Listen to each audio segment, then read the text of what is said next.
Nima bo'lgan ekan? Yaxshi bekmagan ekan. Qani? Necha qoldi yurmayapti. Nima qilamiz endi? Pul ham qolmadi, benzin ham qolmadi, gaz ham qolmadi. Hali O'zbekistonda aylanib yurgan blogerlarimizda benzinimiz ham, gazimiz ham, pulimiz ham tugab qoldi. 200 ming yordam qilsalar, o'zimiz qishloqqa borib, kattalarga telefonlar tashlab yuborardik. 200 ming berib turaveramiz aka. Agar nima xohlasalar, aytaman do'konda Ha, blogerlar reklama qilib berganda 200 mingdan berishyapti. Ha. yaxshi ham hunarimiz bor. Ko'chada qolmaymiz. Siz gapiravering, Ahjorat bo'ling. Aka yaxshimisiz? Siz blogerlarimizda O'zbekiston aylanib yurib, pulimiz ham, gazimiz ham, benzinimiz ham tugab qoldi. Akalardan yordam so'rasak, shu blogerlar kelib peshkani reklama qilib, pulni olib ketyapti deyshadi. Qilib beravering, rozi qilamiz.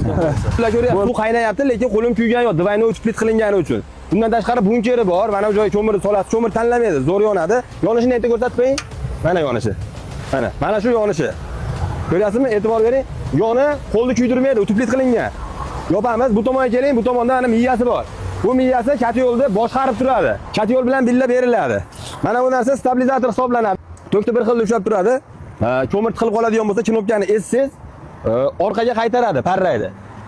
Yana bitta miyalari bor ekan, $50 rangi taqib qolgan narxida u avtomatik tiqilib qolganda orqaga qaytarar ekan.